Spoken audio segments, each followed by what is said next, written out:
ঘন ঘন লোডশেডিংয়ের প্রভাবে নেতিবাচক প্রভাব পড়েছে শিল্পের উৎপাদনে। শিল্পভেদে উৎপাদন কমেছে ৫ থেকে ২০% পর্যন্ত। পরিস্থিতি সামাল দিতে অনেক কারখানায় ব্যবহার করা হচ্ছে জেনারেটর। ফলে উৎপাদন ব্যয় বেড়েছে অন্তত ২০%। শিল্প উদ্যোক্তারা বলছেন, সংকট দীর্ঘমেয়াদী হলে হাতছাড়া হতে পারে অনেক ক্রয়াদেশ, যার ফলে বাধাগ্রস্ত হতে পারে দেশের অর্থনীতির স্বাভাবিক গতির প্রকৃতি। ২৫০টিরও বেশি ডিজাইন অপশন নিয়ে ওয়ালটন স্মার্ট ফ্রিজ, বোঝে আপনার প্রয়োজন। দেশে বর্তমানে বিদ্যুৎ উৎপাদন ক্ষমতা ২৭,৭৯১ মেগাওয়াট, বিপরীতে চাহিদা ১৬,০০০ মেগাওয়াটের কম। তা সত্ত্বেও গেল ২ সপ্তাহ ধরে চাহিদা অনুযায়ী মিলছে না বিদ্যুৎ। দেশজুড়ে শুরু হয়েছে লোডশেডিং। রাজধানীতে কিছুটা কম হলেও অন্যান্য অঞ্চলে দৈনিক গড়ে লোডশেডিং হচ্ছে ৫ থেকে ৬ ঘন্টারও বেশি।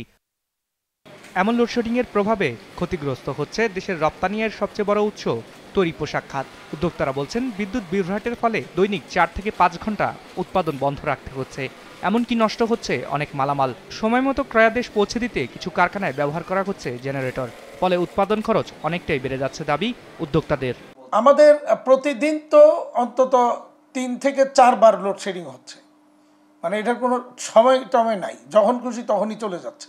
এবং প্রতিবার মানে ১ থেকে ১ ঘন্টা তো থাকেই, ১ ঘন্টা মিনিমাম থাকে। তো এরকম ৪ থেকে ৫ ঘন্টা কিন্তু আমাদের লোডশেডিং প্রতিদিন হচ্ছে। এতে খরচের পরিমাণ, উৎপাদন খরচ কিন্তু এখানেও শুধু এই লোডশেডিংয়ের কারণে কিন্তু আমাদের ৩ থেকে ৫% উৎপাদন খরচ কিন্তু বেড়ে যাচ্ছে। পোশাকের পর দ্বিতীয় শীর্ষ রপ্তানি খাত চামড়া শিল্প। মূলত কোরবানির ঈদের পর ২ থেকে ৩ মাস সবচেয়ে বেশি চাপ থাকে এই শিল্পে। আর এই সময়ে বেশিরভাগ ক্রয়াদেশ পেয়ে থাকে উদ্যোক্তারা। তাই বছরের অন্যান্য সময়ের তুলনায় এ সময় একটু বেশিই থাকে কর্মচাঞ্চল্য। তবে সাম্প্রতিক লোডশেডিং শঙ্কায় ফেলেছে এ খাতের উদ্যোক্তাদেরও। এখন আমাদের পুরো সিজন বললে চলে, কিন্তু গত কয়েকদিন যাবৎ আমাদের বিদ্যুতের সমস্যার কারণে আমাদের উৎপাদন প্রচুর ব্যাহত হচ্ছে। এখানে ট্যানারি গুলো আপনারা জানেন, এটা একটা হেভি ইন্ডাস্ট্রি। এখানে মেশিনারিজ গুলো কিন্তু খুব হেভি।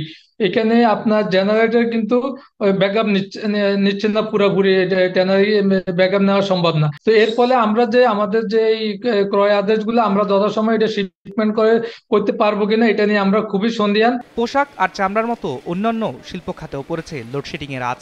এমন পরিস্থিতিতে উৎপাদন স্বাভাবিক রাখতে অগ্রাধিকার ভিত্তিতে শিল্প কারখানায় বিদ্যুৎ ও গ্যাসের নিরবচ্ছিন্ন সরবরাহ নিশ্চিতের দাবি জানিয়েছেন উদ্যোক্তারা। আমাদের অগ্রাধিকার ভিত্তিতে ট্যানারি শিল্পে যেন নিরবচ্ছিন্ন বিদ্যুৎ দেওয়া হয়, তাহলে আমাদের যে উৎপাদনটা যেন আমরা কন্টিনিউ চালাইতে পারি। এই ক্ষেত্রে যেন কোনো প্রকার বাধা বিঘ্ন যেন সৃষ্টি না হয়। যত দ্রুত সম্ভব এই লোডশেডিং এবং জ্বালানি সংকটের সমাধান করা যাবে, তত আমাদের রপ্তানি খাত কিন্তু একটা পজিটিভ দিকে এগিয়ে যাবে। আদারওয়াইজ যদি এটা কন্টিনিউ হইতে থাকে, তাহলে কিন্তু আমরা ক্ষতির পরিমাণ ডে বাই ডে আরও বাড়বে।